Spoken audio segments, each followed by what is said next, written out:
Hello and welcome to Digital Photo Mentor Live. And ironically, we are doing travel photos today. I say I say ironically because in 5 days I'll be leaving for Japan. So the image that you just saw on the screen, I will be there very soon once again. So this week we are going to be editing images submitted by subscribers. In our YouTube Live, we're going to get back to our regular schedule, which is first Sunday of the month and third Sunday of the month. So this is the third Sunday at this time, and the first Sundays will be a few hours earlier so that we can pick up UK viewers. It's a little bit late in the UK, but hopefully some of you are joining in from Australia or Down Under. Let's see who is here. We've got a lot of regulars. Stephanie, Kevin, of course, Rob is here. Rob is my webmaster. Andrew, good to see you. And let's see, Marsha from Florida. Awesome. So, welcome everybody. I'm going to share my screen here and get started in a minute. I've got quite a few good images to edit today, and we're going to be working with Luminar and Lightroom primarily, but we'll do whatever is needed for these particular images. So I want to just check before I get started, how is my audio? Can you hear me? Is it loud enough? Do you want me to turn it up louder? And how is the synchronization? That's been an issue with us in the past with audio synchronization. So is it matching my lips moving? Somebody tell me if it's working or if I need to adjust the sync. Rob, what do you think? So I've got a few thumbs up. So does that mean that the audio is good? Should I continue? What do you guys think? I'm not seeing any comments, Rob. Tell me. Sync seems good. Okay, awesome. All right, then I am going to head into this mode, and you should be able to see Lightroom now. So I just have all the images in Lightroom because it's easier for me to display them this way. We've got several new images that were submitted and a few that were sent in previously. Stephanie sent in this one of Sagrada Familia a while ago, and we just didn't get to it. So I've got the information of what you guys sent in, and I color code them as to what what photo editor people are using. Since Stephanie's here, I'm going to start with one of hers. So maybe she can tell us about this one in the chat. I'm guessing Africa somewhere. I can't tell by the file name, but it looks like January 2025 is when she took it, and it was taken with a Canon camera, Canon EOS RP, and he's burning some small grasses or something, and she wants to know how to bring out the smoke more. So her editing photo editor of choice is Lightroom. So I'm going to take it right into the edit module and get started on this one. So because it's a raw file, the first thing I always do, let me turn on my cursor highlighter, there we go, is to adjust the camera profile, which is these little 4 squares right here. Okay, if you pull it down from here, you only see the Adobe ones and some that have been used recently, which is sort of a new thing. Or you can click Browse, but Browse will get you into this same window here. Now you have the camera raw file profiles, so you can choose one of these, right? Look at landscape. It brings out the blue and the green. So landscape profiles generally punch up those colors because it's the sky and trees. Okay, if we want portrait, we get more red and neutral and standard. So I kind of like the landscape one. The red's gone a little bit over the top, but we can work with that because I like what it's doing with the blues and the greens. All right, so Stephanie says this one is a Maasai member starting fire by rubbing sticks together. Wow, okay. Tanzania. Awesome. Rob can tell you about that. He visited Tanzania and the Maasai as well. So the second thing I want to do is adjust the blacks and the whites. So I do that by using the shift click trick. So that's holding down the shift key while clicking or double clicking rather on the word whites and on the word blacks. you'll notice that whites actually came down, because when we have the whites at 0, I'm just going to reset it, it thinks that there's something clipping. I don't see anything clipping there, but I think I'm going to leave white at 0 and instead bring the highlights down. So see what that does for the smoke, right? It's bringing the highlights down, also on his arm here. So I think that's a good thing, right? Let's do that. Now we can look at things like adding a little bit of clarity. I usually keep this under 12 or 15 on images with people. I also want to see where the focus is. Okay, so the focus is here on his hands. The grass is sharp, but his face is not. Okay, so if we sharpen, we're going to get this part sharper. Okay, so I'm going to get a little bit of clarity, and I'm going to hold the Option key down, or Alt Option, while I'm clicking the black slider, and that shows me what's clipping in the black areas. So I want a little bit more black clipping that intensifies the colors, right? I feel like it's overall a bit blue, so we could try Auto White Balance. That feels a little bit green. Let's try Daylight. I think that's better. Most of the time when I do a daylight preset for white balance, I usually dial the magenta down because I feel like it often gets too much to pink, right?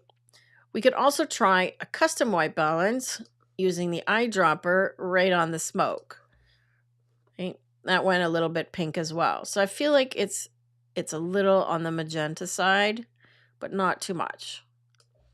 Right? So just immediately from the original to after. I also want to crop this one a little bit because there's a lot of sky up here that's not really adding to the image. So I feel like this would make a good square, actually. Let's try it as a square. See that? So we get rid of this kind of messy bit at the bottom here and all the trees at the top by cropping it into a square. It really brings the focus in. Now I got this little thing of red at the bottom here, so I think I'm going to crop that out as well. I'm just going to move it up. Always check the edges of your image and look for anything that could be distracting. So a bright spot or that little bit of red down there is enough to draw your eye there, right? Now I'm going to use a preset to add edge vignette. So all this does is applies the settings down here in the effects panel. So it's doing a dark edge vignette like so. I can adjust the position of it, and I can adjust the shape and the size, not the position. Sorry. If we want to adjust the position, we have to go use a radial filter, a radial mask. That looks pretty good. I'm going to go crop again. I just want to come a little bit more, so I'm getting sort of this bottom of this guy's cape there. See how the bottom is simplified now? It's just solid colors versus when it was up a little bit, especially with that little red spot. We got a little red spot and then just the edges of these capes. So I'm looking for those kinds of things to simplify the edges. Okay, that makes a big difference. Now let's see about darkening it overall just a little bit. And now I want to select just the smoke. So I'm going to see what Lightroom thinks is the subject. So if we do masking, it's picking out a lot of him, right? So I don't really want him. So I'm going to see if I can do subtract people. And it's not finding any people, so that's the issue. So let's just do subtract and brush him out. Okay, so I'm just going to mask all of this out because I just want mostly the smoke. Oops, what did I do? I made my thumbnails bigger. There we go. Crazy, out of control mouse. There we go. Missing part of his head. And let's see, what's it doing here? I'm not sure what's going on up here, but I'm going to just get less of the smoke up here too. So I'm painting with a lower opacity. Okay, so lower opacity to minus it. Okay, so now I have mostly the smoke selected in my mask because we haven't done any editing yet. So I want to bring the highlights down a bit more, and I'm going to add some black. So to get the smoke to stand out more, we need contrast. Okay, see that? So just adding some blacks helps it stand out a bit more. We can also increase the clarity and the texture. Look at what texture does. Okay, so both of those things, I'm going to zoom in a little bit here. Oops. Come back here. There we go. Look at what texture and clarity are doing to the smoke. Okay. So now you can see all of the little tendrils and swirls of the smoke. If we want to see our mask again, O for overlay. Okay. Let's see what it's doing. There's the before and after the adjustments to the smoke. If the smoke is a little blue, we can adjust the color. We can make it warmer, like so.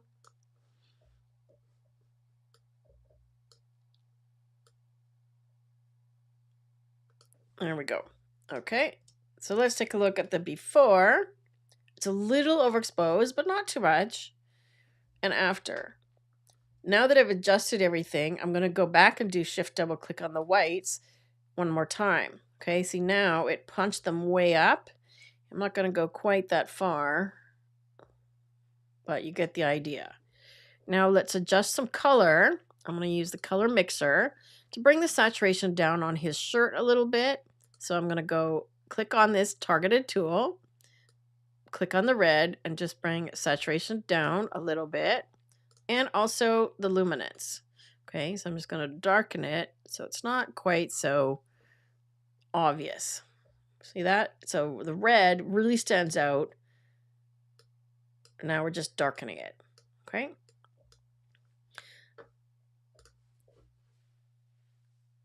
What do we think? This one might actually make a really cool black and white as well because it's got lots of texture, especially if you want to bring out the smoke, right? In which case his shirt draws a lot of attention still, right? So I would tend to, if I was going to go black and white on this one, I might go, let's select object, and let's see if we can just paint over his entire shirt. I'll do one part at a time. It's working on it. I've got most of it. Let's do another one. I guess it's not a shirt. I guess it's kind of a throw or a wrap. Okay, that looks pretty good. And I'm just going to do brush with auto mask so it helps me find the edges. And I want to paint over the rest of it. Okay, so I just want to get all of these bits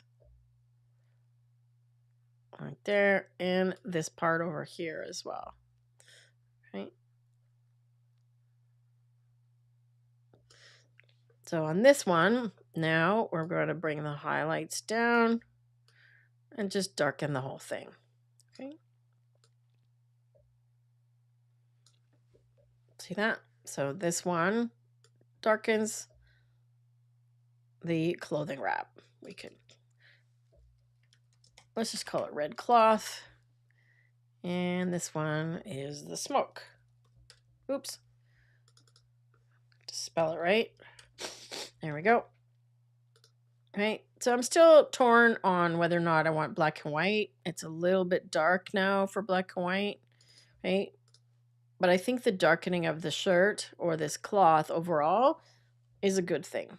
Right. Because now you really see the smoke more than anything.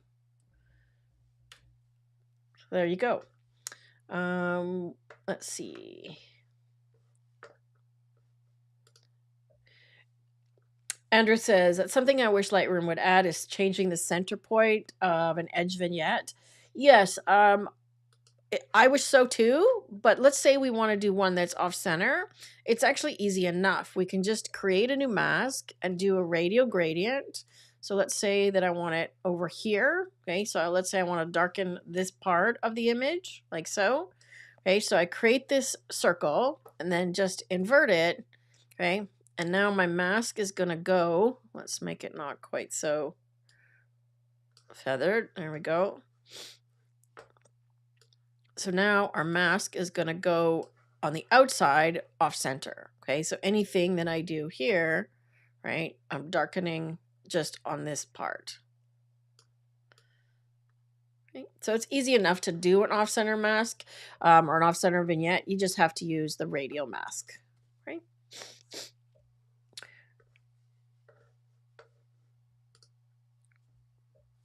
Smoke mist is always a challenge. This helps a lot. Awesome. Yeah, just select it the best you can and then apply texture, or you could make it even blurrier if you want it less sharp, right? So we could actually go the other way. We could make the smoke, now that it's in a mask, right? We could actually make it less textured, right? So if we want it sort of blurry, go the other way. So how you want it to appear is totally up to you based on the selection. You could also try and select it based on luminance, okay? So brightness range. So we could do luminance and say, okay, I want to select these bright areas, okay?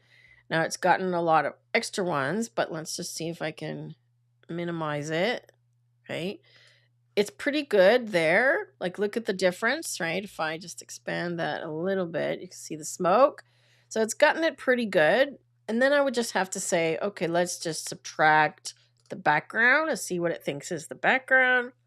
It's still picking up him. So then I would just go in and subtract again and brush it out, right? Using a big brush.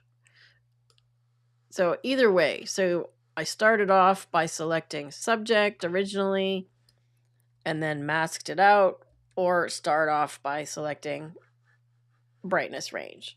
Okay, so it's just a different way to make the selection, right? Now that I've got the smoke picked up again, right, I could say, okay, I want some more contrast in the smoke, just in those highlight areas, right? So it's not doing a huge lot of difference, just punching it up a little bit. Always check with the clipping warnings. J, keyboard shortcut.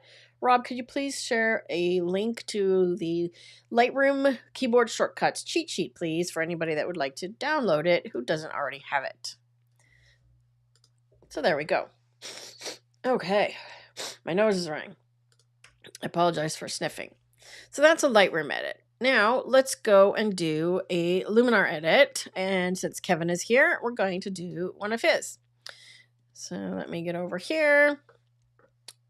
Which is the one you wanted edited, Kevin? Was it this one or the other one of the waterfall? Because you sent in two different waterfalls.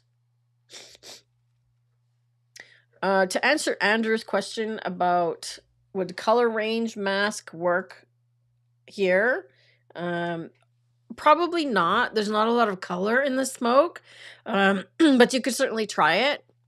And that's another good option. So, like I said, try whatever one option and get as close as you can. And then you might just have to refine it by doing add or subtract in different ways. So, Kevin's, this one or this one? Either, my pick. Okay. Well, this one is fairly misty and it's got some issues on the corners here with some cutoff. So let's see if we can solve some of these issues, okay? So let's go with this one. I like the misty feeling of it for sure, so I want to keep the mist, but let's work on some of the issues. So we're going to start with Develop Raw. This is an NEF, so it's a Nikon RAW file, and we can see Develop Raw. So whenever you have a RAW file, always start there, okay? So you can see these are all of the Nikon profiles, okay? So because it's a Nikon file, it recognizes that. Okay, look at landscape. So right off the bat, it's giving us a lot more punch and contrast. Even camera standard is better than the neutral one of the Adobe. Right? I almost never go with the vivid because it tends to add too much contrast. So I'm just going to kind of scroll through these and see. This one is actually kind of interesting. There's lots of detail there. I don't mind standard. I don't mind landscape. I think landscape is going to be the winner, or standard. Let's go with standard because it gives me a bit more detail in these dark areas. Okay. Let's check our clippings. Nothing is clipping except those corners. And I have a suspicion of what's going on with the corners here. So we could try correction of the distortion, so that helps on the corners. My guess is, did you use a I'm guessing it's a wide lens, yeah, 28 mm lens, and I'm guessing you used a neutral density filter. Did you have the filters stacked, would be my question. So when you have thick filters and you stack them on a wide angle lens, like if you have a UV, for example, and then you put a polarizer, and then you put like a neutral density on top to be able to get the long exposure, right? Because his exposure here is 1 second. So when you do that, you can end up with cutoff on the corners, which is what we're seeing here. Okay, so he says it was pouring rain and he used an ND filter. So just check that filter, when you put it on, is not cropping off the edges of your image, because this is image cutoff here, right? Because if I come back in here to develop, you see the dark corners, right? That's from a filter, right? Because I've corrected the distortion down here. So I'm just going to check all of those off, right? I could try a little bit more distortion correction, and that seems to take care of the corners, right? A little bit better. Let's go even more. There we go. It's pretty close, and I think I can just crop the rest out or deal with it, right? We could try a devignette. That helps as well. Okay, so I'm looking at those dark corners, and I literally just want those corners to brighten up. Let's see what happens if I go back here. Okay, so devignette is helping the corners. And a little bit more lens distortion. There we go. Okay, so see that? We've solved some of those issues by using these things here. We're losing a little bit of the image in this bottom here, but I don't mind it. We still have the log in here, right? If I want more of the log, I can dial it back and then just deal with the corners another way, right? Let's do that. Okay. Now let's deal with the color. So what do we think of the color on this? We could warm it up a little bit because it's fairly cool. We could try the eyedropper on the white water, right? I think it's gone a little bit. It's definitely greener, right? I think I'm going to warm it up a little bit more though. See that change, okay? So I'm going to go a little bit warmer, something like that, right? And I want to get a little bit more detail in the water, just some texture. So let's see about our highlights. Nothing is clipping, okay? But when you bring down the highlights, look what happens with the water, okay? So highlights, I'm going to bring down, and then I'll come back with the whites a little bit. Okay. So I'm playing this dance of darken, lighten, okay?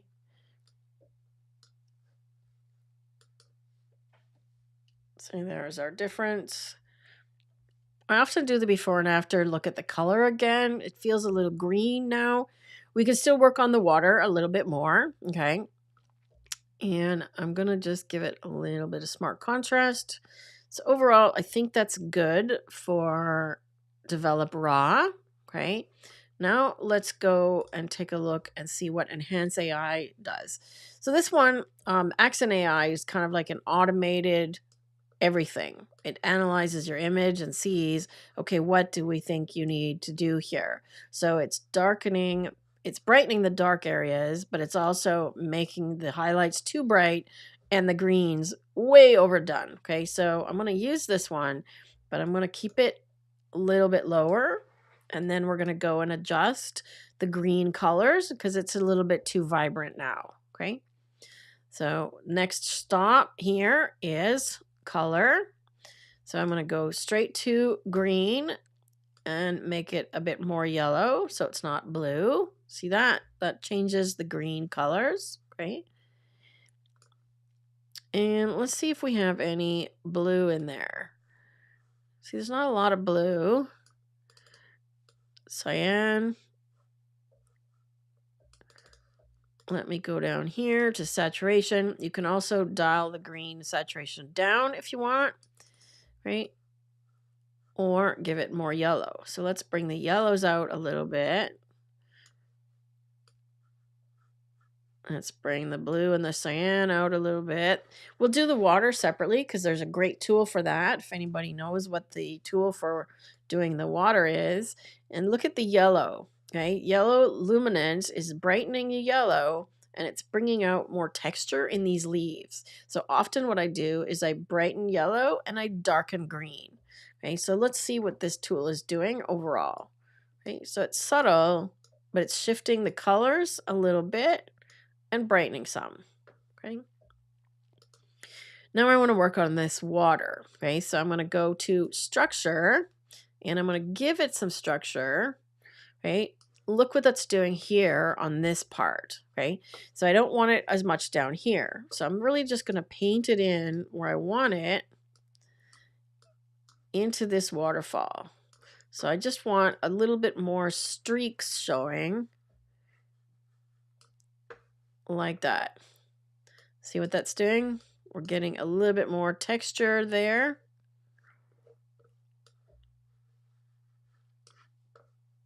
Right? We can try boosting it. So there's the before and after on that part. Okay. If I want to add some structure to the trees, I'm going to do it separately. So I'm going to go structure. And this one would be a good one to use the color masking. Okay, so we can use color and then choose green once it analyzes the image. Okay, so let me pick a different green. There we go. Okay, so there's green, and that looks pretty good. Okay. And if I don't want it in the bottom part here, okay, I can always, oh, it's coming back to mask again. I can always just erase it using the brush. Okay. I'm going to zoom. Let's try this color. There we go.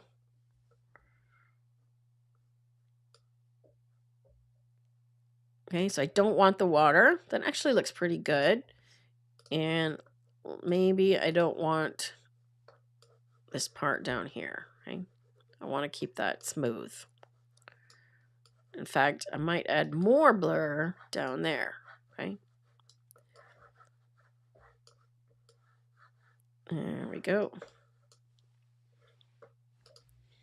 Now the landscape tools, under the landscape tool itself, there's dehaze, which will remove a lot of this haze that's in the air from the rain, right? See that? Or we could go with it and add some more. So how you decide you want to edit this image is up to you. I kind of like it with a little bit of dehaze dragged up. It brings out a little more detail in there, right? Keep in mind, foliage enhancer is the one that goes wild with the color, so be very gentle on this one. We've already done some green adjustment, so I honestly probably wouldn't even use this one.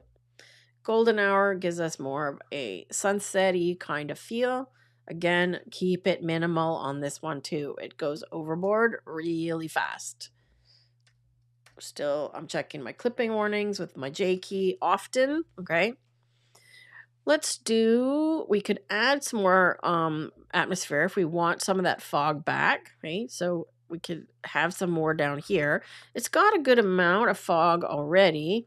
So what I like to do is drag the amount up and the depth up and then figure out which of these ones I'm going to use. See, that's fog down there. So I think that one is the one that I want. And we'll just do a little bit. See that? So it's just adding to that mist at the bottom. Okay. There we go. Let's use the water enhancer. Okay. And when you drag it up, it analyzes the water. That's a little bit too blue. So I'm going to dial it back. Let's give it a little bit of green. Bring back some of the original color. And if I don't want the color in the waterfall, I can use the erase brush down here to take it off the waterfall. I just want the color in the bottom, in the part that's flowing out, right? So we don't want color there. See that? Even let's go a little bit less on this area too. Should be white coming straight off of here, right? And over here. So I want to keep the color over here. We could brighten the water, right?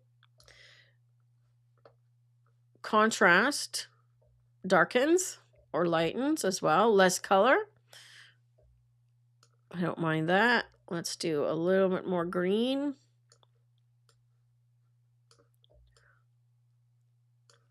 And a little bit less intensity. So there's the before and after.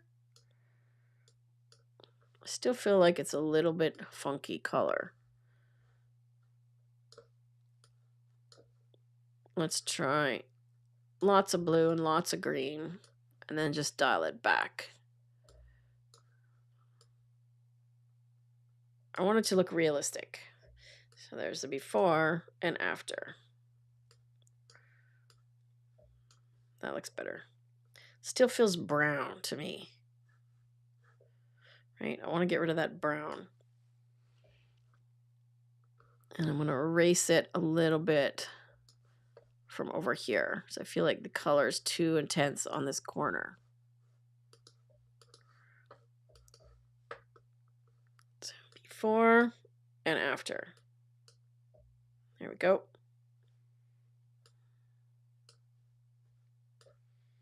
Okay, that's over the top. Too much. That's definitely over the top. So you have to be really careful with this one, not to go too far. Okay.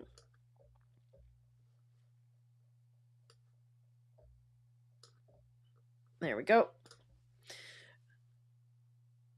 And Marcia says, thumbs up. Hi, Lee. Lee was late to the party. Okay, so let's see how far we've come on this one. There's the before and after, right? We could add an edge vignette, and I still have a little bit of dark corners here, but I'm not going to worry about that because we're going to add an edge vignette. Right? And we haven't cropped this one. I don't think I need to crop it. I think it's pretty good cropping. Let's just come in a little bit, maybe a little bit rounder. Right, so there's our edge vignette. So the dark corners are kind of hidden now. This one still shows down here. So what I might try is erase on this one. I'm just going to color over this corner here where it's dark and see what Luminar fills it with. Fingers crossed. We could end up with something weird. Still thinking about it. Okay, it's not bad. We'll have to fix that a little bit, but that's not bad. There we go. See? Little by little. Now we got some orange stuff. So I think I'm just going to use the clone tool with a lower opacity, so lower strength, 30%. And what I want to do is clone from here. So this is my source down to here. Okay. So I'm adding that color back down into the corner. So I'm pushing the color from the upper source down. There we go. Let's go to this corner at the top. I'm going to do the same up here. So click Option to reselect the source. And I'm going to push the lightness into the corner here. There we go. Let's do this one. New source. I'm pushing it up into the corner. See that? Just a little bit of detail. So it doesn't look like it's cut off. And this bottom one is actually okay. There we go. Now you've got some sort of flare up here, some bokeh, and I don't mind it. It could be water on the lens, but I think I like it. So we could go with that and add another bokeh if you wanted. But overall, I think this is pretty successful. Looking at it now, I'm kind of not happy with the water enhancer. I want to dial it back a little bit. I feel like it's too much, right? So when you come back, you have to wait for the erase tool to apply. So you have to click on this edit, wait for it to apply, your erase, and then move up, because sometimes it will take a really long time to reapply your edits. Let's see. Lee says, I could practically hear the water crashing after this edit. Awesome. Awesome. What do you think of this one so far, Kevin? Now we'll apply the clone. Make sure that gets applied. There we go. And I think we're mostly done, right? We could add some detail if we want a little bit more detail in the leaves. Let's go with medium details. See that? See how that brings out the leaves, right? And a tiny bit of small details, but not too much, right? And we could mask it, but I think it's applying pretty well where we wanted it anyways, right? Look at that. I'm still feeling like the green is a little bit over the top, so I might come back to the color tool and back to green and bring the saturation of these down just a little bit. I'm really opposed to, the neon puke, and especially if it was a rainy, misty day, the colors would be a bit more muted, right? No, I don't think he said. Where is this one taken, Kevin? He said it was pouring rain. What else can we do there? There was another thing. Oh, what about if we do it in black and white? Let's just see how it looks in black and white. It's a little flat, but honestly, you could probably punch these up and create a bit more contrast, right? But it's not my favorite. I'm thinking no on the black and white. Definitely a color image on this one. Okay, maybe a little bit of mystical to finish off. Right? A lot of mystical, a little bit of mystical.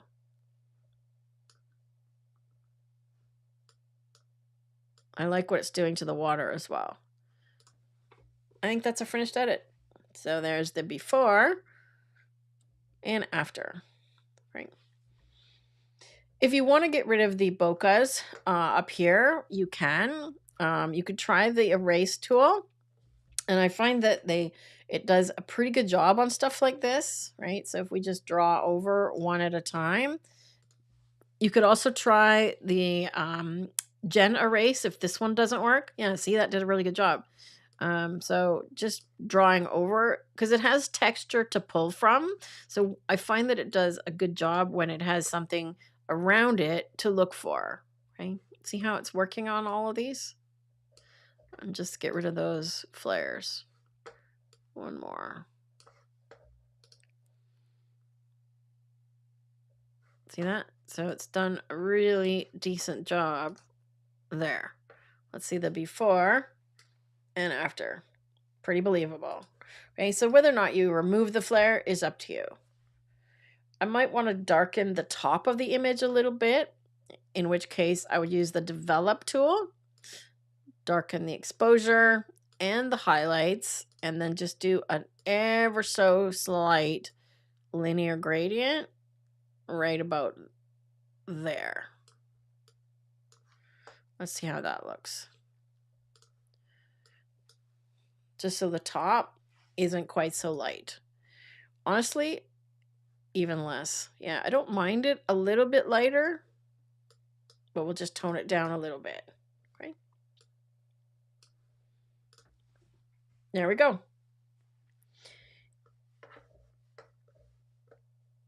Okay, he says Rio Celeste waterfall in Costa Rica. Very cool.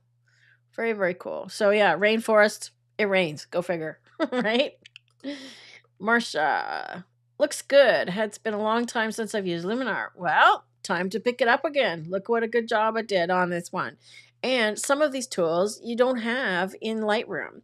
Like there isn't a way to select the water and edit the water. You'd have to do a mask with painted in and so on. So you can do those things, but there's a lot of automated tools in Luminar that do a really great job. You can't add fog or mist in Lightroom either. You'd have to go to Photoshop for that, right? So you could do a completely different edit on this one and keep it super smoky and hazy, or come up with something like this. I'm still not crazy about the watercolor. I don't know. It just feels like it's not quite right. Let's see if we can shift it, right? I'm looking at cyan. Is the water cyan? Is it green? Yeah, see, the water's got a lot of green in it. So I'm just looking at the water, okay? So don't worry about anything else. I'm just looking at the water. In fact, let me just undo this. Let's mask the water. I'm just going to do a radial gradient over this area, like so. It's just this area that I'm concerned about, okay? And then let me just do a color shift. I want blue. So I'm looking. Is that better? How's that? It's a little more blue.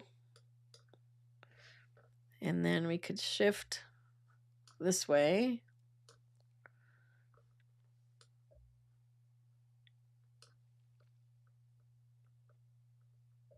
Maybe mask it in a little bit over here too.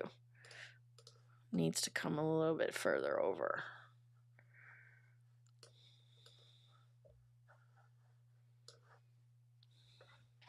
Is it believable? It's a little dark too. Let's do luminance.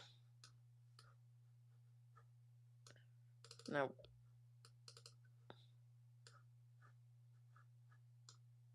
It's gone a little bit over the top here.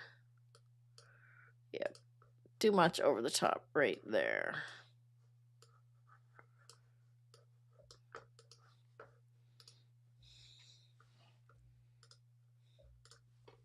I think that's better. I might even take a little bit of the vignette off of this corner here. So I could come back to the vignette tool. And unfortunately, you can't mask a vignette, right? But you can adjust it. So instead of doing a vignette, what I might do is just remove this one and come back to the top. It's going to take a minute to apply all of our erasings and stuff. See how all the erasing is missing? So it takes a minute to reapply it. You can see it says processing. So it's applying all of those edits that we've done. And then I could just come back here and do a vignette with develop. Okay, so similar to what I did in Lightroom. And then I have more control. So even in Luminar, you can move it around, but you can't mask the vignette. So I think that bottom corner is better not so dark, right? So if I want to do an edge vignette, what I might do is just darken and a little bit of black, and then just ever so slightly paint it around the edge that I want to darken. Like literally just make a custom vignette like this, right?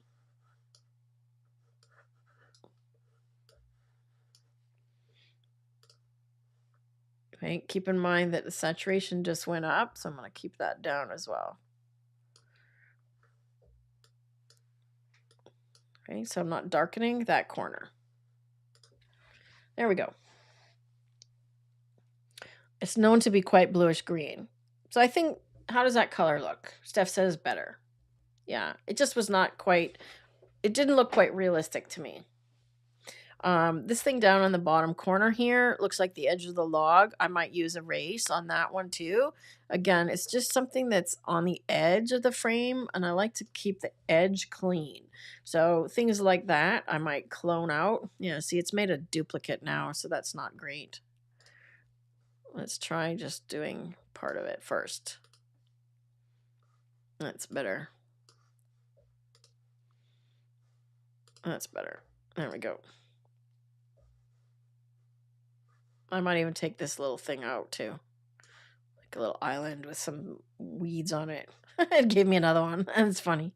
That's funny. Yeah, I was playing with the yeah, see now. Now it's like, okay, well, let's just fill it in. There we go.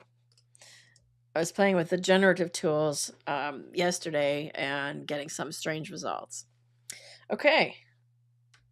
Awesome job. Let's go on to another image. Marsha's here, so let's do one of Marsha's. This one looks like, tell us where this one is, Marsha. I'm not even going to guess, but this was taken with a Olympus RAW file, so the ORF extension. And the first thing out of the gate for me, it looks a little overexposed, which the histogram tells me is correct. And it also, it feels a little bit blue pink, right? It's very flat as well. So the first thing I'm going to do, I actually want to see the cropping. I'm kind of interested as to how is this, it's a different aspect ratio. So when you are photographing, are you shooting in what aspect ratio? Because 2:3 is a normal camera ratio, and this one seems to be more square. So I don't know if it's been cropped, but I'm going to crop it like this because there's a lot of foreground, right? And I'm going to crop it before we do anything else. So we don't need all this foreground. I'm going to go with a more traditional camera aspect ratio and crop out a bunch of the foreground, right? Then I'm going to head straight down to develop raw. And she says it was Bosque del Apache, New Mexico. So forest of the Apache in New Mexico, 0 degrees Fahrenheit. So that's what, 30? No, what is that? What is that in Celsius, Rob? Like 10, something like that? It's not that freezing, but it's, or is it below 0? Yeah, we call that Tuesday. Somebody convert that to Celsius. What is that for Celsius for me? Okay, so camera profiles, we can change to one of the Olympus ones, and I'm looking for one that has a bit more color. So I might go with Vivid in this case, but see how the colors are starting to go over the top? Right? It's just very, very flat. We're going to fix that in some other ways. So I'm going to start by bringing the exposure overall down a little bit. It looks like maybe it's sunset or sunrise, right? I don't know if I can tell from here. And then, unfortunately, there's no shift double click trick in Luminar. But what I'm going to do is I'm looking at the histogram under the curves tool here. Okay, I'm going to turn on the clipping warnings with the J key. Rob, can you please include the link to the Luminar Neo keyboard shortcuts? So I'm going to increase this until I start to see some clipping. So that, look at the histogram up top here. It's stretching it out. See that? I'm stretching it out until I get some clipping, and then just dial it back a little bit. And likewise on the black end. Okay, so see when we get some clipping right in there, when I turn the clipping warnings off, watch this. Okay, so see how that changes everything. Okay, so I want some clipping in the blacks like so. Sunrise, -17. Okay, that's cold. Yeah, okay, you were out in the cold. I'll give you that. And let's adjust the color a little bit. It feels blue. It feels really blue. We could try daylight. Okay, that definitely changed the color. Let's go back to as shot. I love the pink that's in here, but I think it's just a little bit too much. Right? We can add some pink back with the twilight tool a little bit later. Okay, so I'm going to go with something a little bit less pink. Let's try that. Okay, so far we're just adding some punch, and most of that came from this adjustment I did on the curves tool. Okay, we can bring the highlights down a little bit. It still feels really, really blue to me, and I think it's just the light that was there. So I don't want to adjust it too much, because if I give it too much warmth, the sky starts to do some strange things, right? So we start to get some banding. So banding looks like this, okay? When you try and adjust things too far. So I'm going to take it to about there. Then we're going to go to the color tool, okay? I'm going to add just a little bit of sharpness in raw, and I always check these off just to make sure there's no chromatic aberration or any issues in there. I don't see dark corners. We don't have to worry about defringing or any of that. Okay. So let's close it. Oh, if we need to deal with noise reduction, I don't see any noise, maybe a little bit in the sky. Now would be the time to do that as well if we want to do noiseless raw. And it's recommending low because there's not a lot, so we could run it through here. Hey Jim, good to see you. Glad you made it. The recording will be available immediately following the session, so you can always come and watch the end of it later. Okay, so I don't want to do too much denoise because it starts to remove detail and sharpness. Okay, but that's doing a nice job on the sky to make it smoother, I think. So let's go with that. Now I do want to add some structure to all of these trees and pick up some of this frost that's happening. So let's go to structure. Actually, let's see what Enhance AI thinks.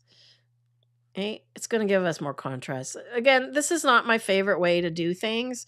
It kind of, goes over the top. And again, you've got some issues in the sky because whenever you see this is now pixelated, okay, these colors are not blending very well here. Can you see that? Let me zoom in another level. Okay, this is no bueno. Okay, so this tool tends to go overboard and I almost never use it, to be honest. You can do a lot better things and have more control using some of the other tools. So let's do some structure. Okay, and I don't want this one on the sky, but let's see what it's doing on the trees. It should do some nice things to give us some sharpness. See that? Look at that. I think it's doing a nice job. And I'm just going to mask it using Mask AI because I don't want to add structure to the sky. Again, that's when you start to get pixelation and banding and issues of not smooth color. Okay, so I'm going to choose sky. There we go. Now that's the opposite of what I want. So all I have to do is go back and invert it. Okay, so now the mask is on everything except the sky. Okay.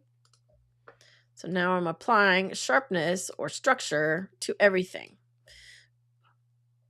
In fact, I might remove it from the foreground as well. So I'm just going to go brush, erase, get a big brush, because the foreground is fairly out of focus. So I don't actually want to bring attention to it. Okay, so structure is used to bring attention to things. Okay, I might even want to take it off the water a little bit because the water kind of looks like it's got some nice soft reflections and ripples. So if we sharpen it too much, it takes over too much attention. Okay, so you really control how much you're doing and where you're doing this way. Let's see how far we've come. So before, very flat, almost overexposed, and that's where we're at now. Okay, I might even crop a little bit more off of the bottom and go into more of a free crop. Right, let's make sure that it's straight. Okay, it thinks that this is straight. It could be right. Let's come a little bit more from the bottom and try something like that. The auto straighten, it looks for things like the horizon and also things that are supposed to be vertical. So it thinks the tree is straighter like this. I tend to agree. Okay, now this blue color for me is a little bit out. So I want to head down to color and let's see if we can actually shift the hue. It's also over the top here in the water. Okay, so cyan is the color that we're looking at. No, it's not. It's a blue. All right. Yeah, there we go. Okay, so it's blue. I can decide to shift it more cyan or give it a little bit of purple. Okay, so if we go a little towards purple, we get rid of that sort of really overpowering cyan color. Right? I also feel like the magenta could shift a bit, but let's go into saturation. I'm going to bring the blue down a little bit, right?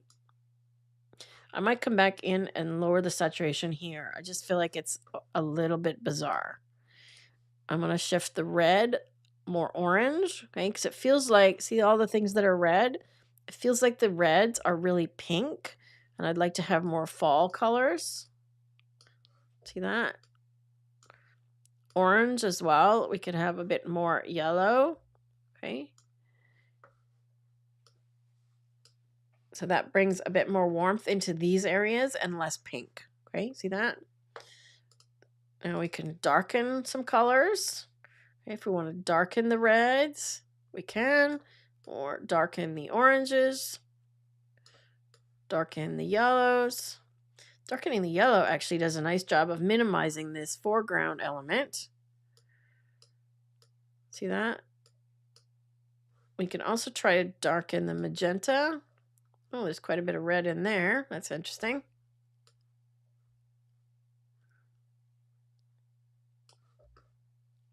I'm looking at the sky. It's not affecting the sky all that much, is it? So there's before and after, okay? So it's minimizing this color here, but I'm going to close it and open color one more time because I really want to affect this color in this blue over here. So I want to dial it down. There we go. That's better. It just was a strange color to me. And also too bright. So I just want it in that corner over here. That's all I want to affect with this one. Can you see that? Just dialing that color down. Right. Now let's try an edge vignette. My concern with the edge vignette here is that we're going to end up with dark corners. Okay, so I really want to feather it a lot. Okay. So there's our vignette. Let's make it a little bigger, actually. And let's make it a little more subtle. Right? So I don't want to have obvious dark corners, right? When you have something like this, okay, it's too obvious. This is too obvious, okay? So saturate or feather up high, amount very subtle, okay? If we want to darken this foreground, we can use develop another time. And now we have develop, not develop raw. So we can use darken and highlights. And then just a linear gradient from the bottom up. Okay. So that's darkening just that bottom.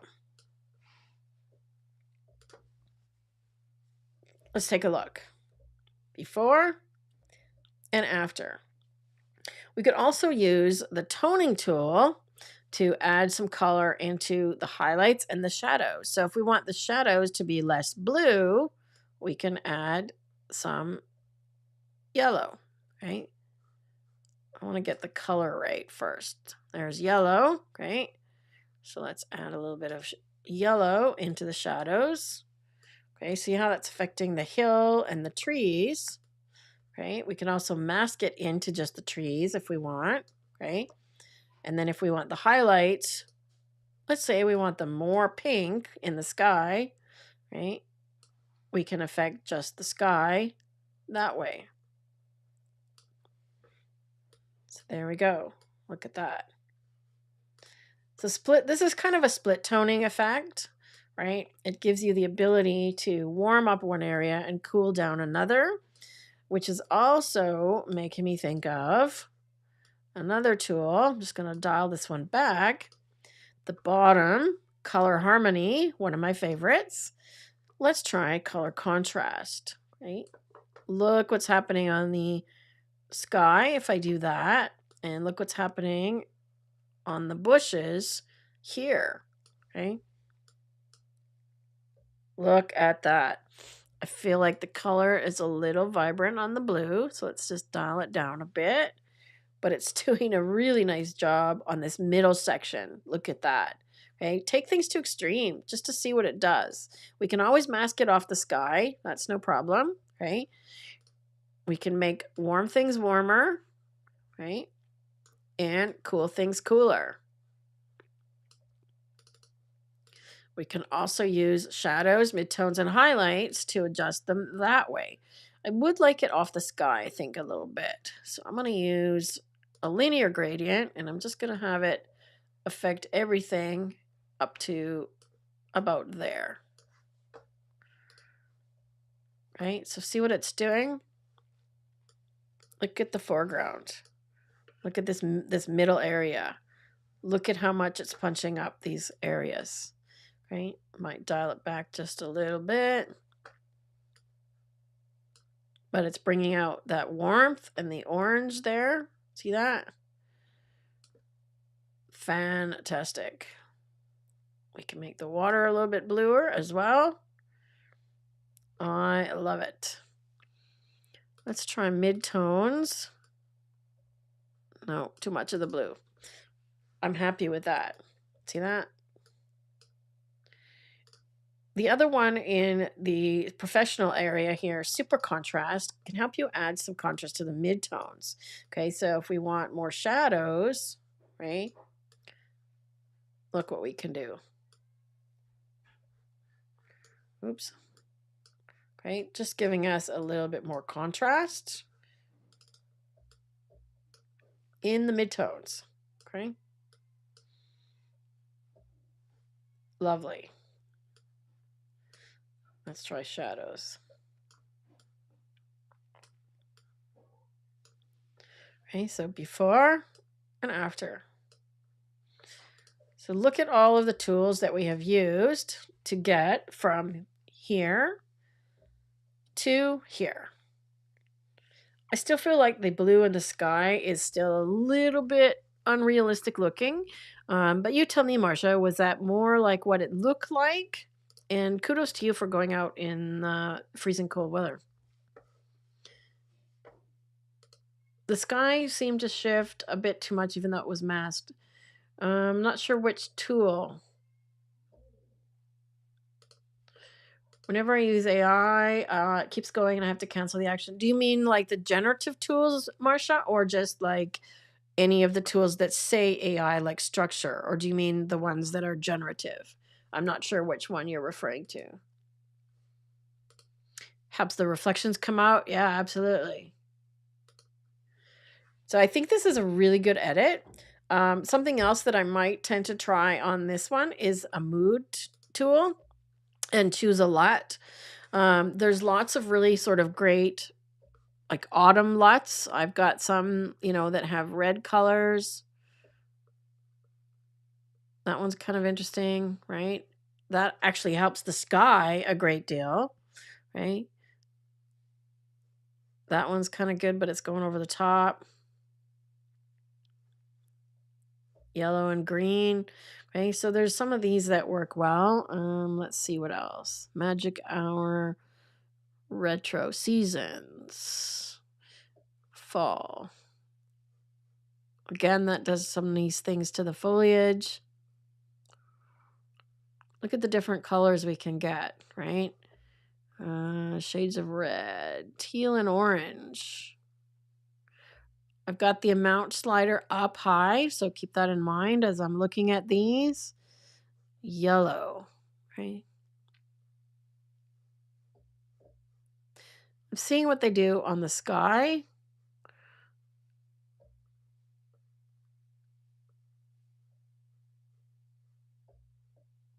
Straw is kind of neat, actually. It's like a teal and blue. Let's try the forest. These are kind of neat too. So try some LUTs. It'll give you a very different kind of toning. Let's see if there's any other ones. Decades, color grading. I'm definitely looking for one that's more orange. No, I think one of these was the best. This one. I think this one was good. See how it's doing some nice things in the sky. And I might even just mask it into the sky. Okay, so you don't have to apply a LUT to the entire image. Right? Look what it's doing to the sky. It's solving that blue problem. See that? There we go. Marsha, the generative tools. Okay, so I addressed this in the lesson that I just recorded that will be in the course, in the new course shortly. If they're taking forever, it has to do with your internet speed. So it's not your computer or your processor or Luminar, because when you use the generative tools, it's sending your image to the cloud and bringing something back. Okay, so what, Rob, can you give her the link to speedtest.net? I put that in the lesson as well. So test your internet speed and go do that now and tell us what speed you're getting, because it has to do with your upload and your download speed. One of the earlier color adjustments. Yeah, it was affecting the water and the sky. So that's why I masked it out a bit more. Yep. Welcome, Manfred. Good to see you. We'll have the recording available as soon as we sign off today from the live. So excellent. Yeah, the earth colors worked really nice on that one, right? There's the link, Marsha. Try that one. Click on that in the comments in the chat. Go and tell us what the result is from doing the speed test, okay? Because that's the biggest issue for the generative tools, right? I could come back and do another mood tool. I want to see what the sepia ones look like here, because I've got some sepia ones. Where are we? Sepia tones. Okay, so these I know will be sort of more deserty looking, right? Right. I kind of like that one as well. It takes out some of the intense pink. Okay, so let's remember rough sepia tone was nice. Let's go with this one. Okay. So that's kind of nice overall as well. So if you want less intense color and more sort of deserty colors, try something like that. Okay. Look at that. Very different, right? Just leave a hint of the color. I like it. Great image. Nice image, Marsha. Nice image, Kevin, as well. Let's come back to Steph. We have a different Steph, and she's sent a couple of images. This one, I recognize the train tracks in Hanoi. The train comes right through the neighborhood. And this one that she wanted me to edit. Let me just see here what she said. Part of the image is a reflection while the other parts are looking through a glass wall. I'd like to straighten the buildings on the left, reduce the glare of the logo on the near buildings, okay, and punch up the color while keeping the ghost reflected building. Whew, tall order. Well, those are pretty good speeds, Marsha. You shouldn't have problems with those kind of speeds. If you find that you're having the generative tools taking too long, then check your internet speed at that moment and see if it's really slow. It could be that maybe it's slower at certain times of day, right? Also, it depends on how busy the Skylum server is, if it's a popular time of day. Orange stripe in the upper right looks like orange line across the corner again. Where are you looking, Rob? You mean this thing right here? This thing right here, Rob? That's just part of her image. She's shooting through a glass something or other. Welcome, Nigel. Good to see you. We haven't seen you in a while.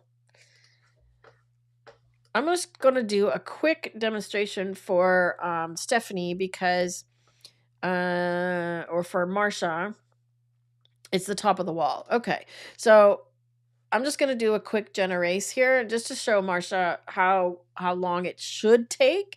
And keep in mind that I am literally streaming video right now, okay? So it might take longer, but I'm going to try and erase this thing here. I find that it usually takes between 10 and 20 seconds per thing. And if it goes any longer than that, then yeah, you have an issue. See, look how quick that was. Okay, now if I save this, it's going to give me a new TIFF image, which I don't really want. I want to keep on the original one, so I might do this at the very end. Okay, so I'm going to cancel, but it shouldn't take any longer than that, Marsha. Okay.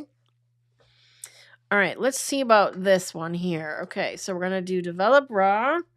We've definitely got some clipping, so I'm going to darken it a little bit. highlights. We're not going to get rid of these. There's that logo. Okay, so we're not going to get rid of the highlights entirely because they're what's called specular highlights. They're literally light sources, right? And I'm not sure which logo she's talking about here. But let's see about transforming. If I click transform here, it's going to try and correct the verticals. And yeah, that's what I thought was going to happen. We're going to lose too much of the image. So I could try and correct it this way manually a little bit, right? But it's going to be hard to correct this without losing too much of the whole image, because the more we correct it to get the verticals straight, the more of the image you lose. Okay, because you're looking up so much, you have to sacrifice losing some image. So honestly, I wouldn't worry quite so much about the buildings on the left. And notice just by doing this, we actually solved our problem in the upper corner as well. So we get rid of two things for the price of one, right? What I might do here, let's see, what about our camera profiles? Now, I happen to have the Fuji profiles installed because I shoot Fuji as well. So I'm going to go with Provia, okay? And then I'm going to look at cropping because let's see if we can make it straighter that way.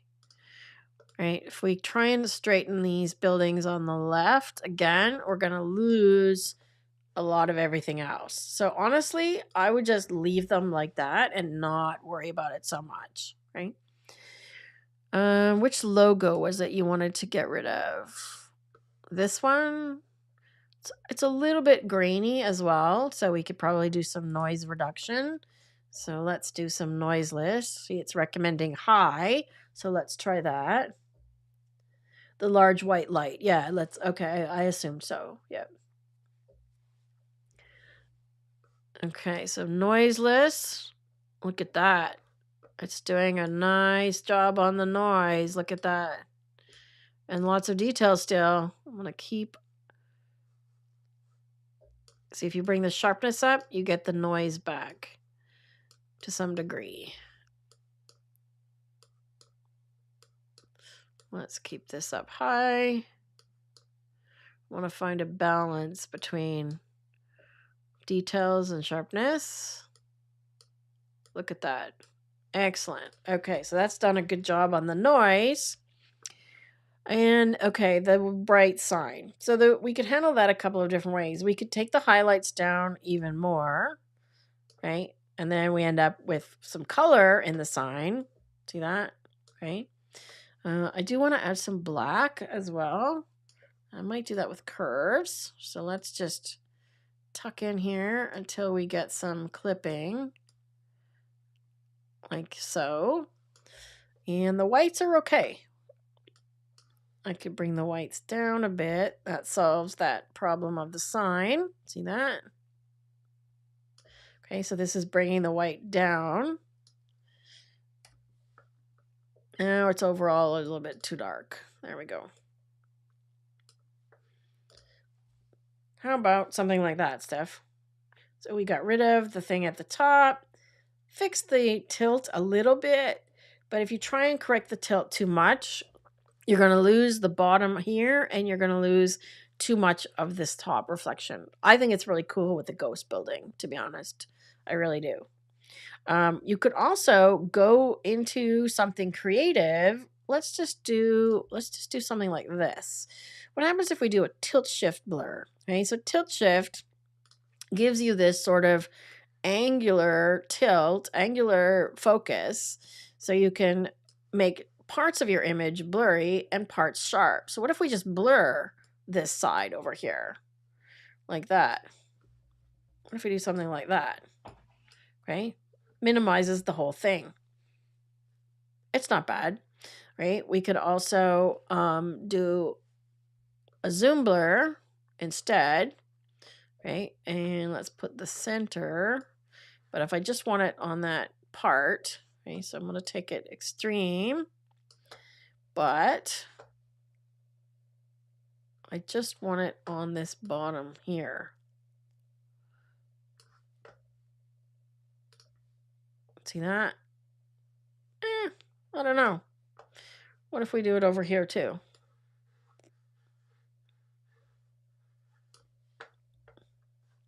Now we're just making some abstract. So it's kind of an interesting image. You know, you could go a few different ways with this one. You could get super creative. We could twirl it instead, right? So we got a twirl or we got a zoom. So how creative you get with this one is up to you. I don't mind the zoom to some degree.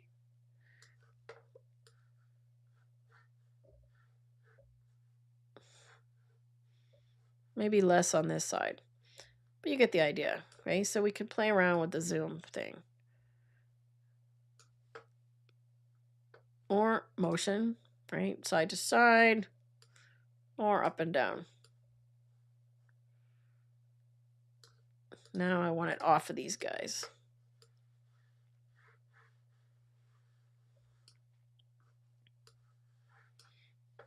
So now it looks like this building is moving. That's bizarre, but hey, maybe it works. It gets rid of it. So think outside the box in terms of solving problems like that, especially when you have something like this that is really quite unique, right? You can literally do whatever you want with this thing.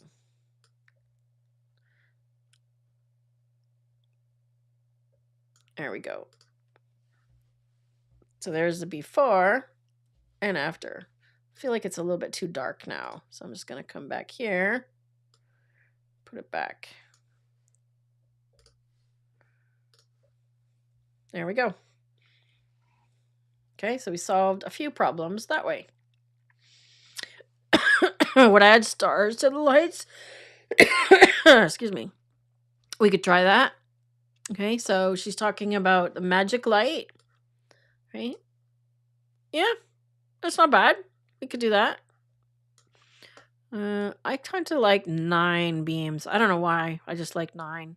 So you can make them as sharp or a little bit blurrier.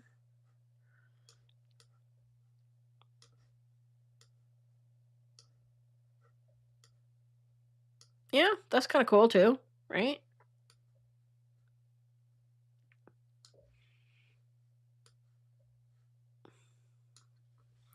Like that. That's kind of cool. And it didn't pick up this one because we've darkened it enough. So that's kind of cool. Yeah, good idea. Steph says, I think it's a good compromise with the left building. Yeah, I was just playing with different ideas to see how to minimize it, because the correction of the distortion, you end up losing too much of the building. So we could actually even scale it back a little bit now that we've solved that problem with the blur, right? If I come back to develop raw, and where are we? Down here, we could actually scale it back a little bit. Okay, and let's see. We've got just that thing in the corner there. I'll go just to get rid of that orange thing. There we go. And then our blur. And then the vignette. Okay, now we need to get rid of that thing in the corner. So I might just either crop it or erase it. Let's try erasing it. It's literally just one little black thing. Still see quite a bit of noise here. Got some stars even. Come on, work with me. Yeah, it doesn't look like it's applied the noise reduction.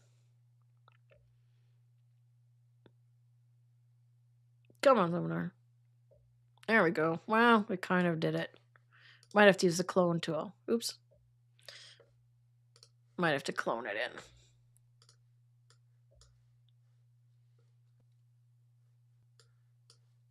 There we go. Okay, why is it not doing the noise reduction?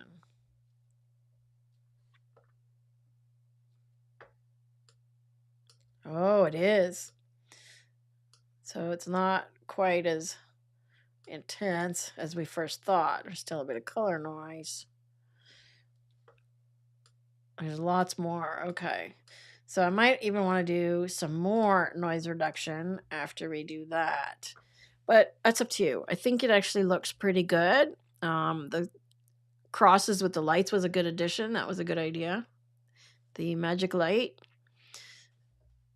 So yeah, think about outside the box solutions when you have something like this. If you can't fix it with distortion correction, can you do something else with it? So just blurring this.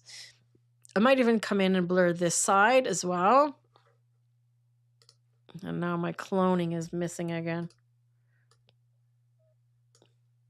There we go. I might even come back and do a blur. And let's just paint it in all the way up this side here.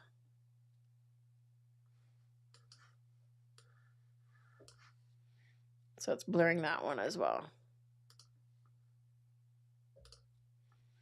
See how when I add the tools one by one, it seems to work a little better? Processing. Get rid of our black box. Any questions about anything we did today? We've done quite a few different images. And I come back to Lightroom. We did, which one did we do in Lightroom? We did the smoke. So we did this one with the smoke. So for those of you that came late, this was our, oops, no, I don't want to do that. There's the image. There's the before and after. So when you go back, you'll be able to see the edit of that one. And let's see, what else did we edit? That was all we edited in Lightroom today. We actually had more Luminar edits because that's what people were looking for. So that's what we did. So we did this one of Kevin's. Let's just wait for it to load. And this one was a good one as well. There was lots of cool techniques. There's the before and after. And then we did this one of Marsha's, was quite overexposed and very sort of lacking color, right? Now we have very soft color still in a way, but it's much punchier, right? Because we've added back that contrast, right? And then finally we had a bit more of an abstract from Steph. So we've got the original. Wait for it to load. I'm still waiting. See, there's the original. It was a little bit bright, and it's a reflection of that building behind her on the glass, right? So we wanted to kind of make it like a ghost building, and I think the blur on the side actually adds to the feeling of it being ghost-like. So I think it works. Awesome. Let me just come back over here. So I will be gone to Japan in 5 days, and we'll be resuming the YouTube lives in April. But look for at least another video coming from us this in the next little week or 2 weeks. I'm trying to prepare one before I go so that you've got something to work with. And if you're doing the Luminar Neo course, the 2025 version is brand new. So all of the lessons are now completed up to lesson 37. We just need to get it uploaded. And I'll be sending that over very soon. So within the day or so, you'll have lesson 37, which covers the last tool, the generative AI tools. Then when I get back from Japan, I'll be adding a few more lessons to the course on putting it all together. So finished edits, solving problems, and specific tools and things that work together, like things for editing your color or making a fine art image. So thank you for sticking around today. Please give this video a thumbs up and subscribe to the channel. And make sure you hit the notification bell, especially on the live page, because then you will always get notified by YouTube when we have something scheduled and when we have something coming up. So you don't have to remember when it's coming up. Rob, if you could please finish up with sharing the live page on the Digital Photo Mentor site.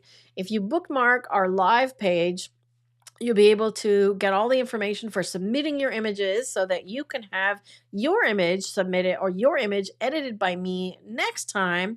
We'll be posting the live and the topic very soon. So watch for that. Check out the live page and we'll see you soon. Did you share the link, Rob? Thanks, Steph. Using Neo as a plugin. Okay, we could do that. And there's the link. So make sure that you add that page to your bookmarks and check back for the next session. And you can submit your images. There's a form right on that page. Thanks, everyone. And I think I will, Marsha. Thanks so much.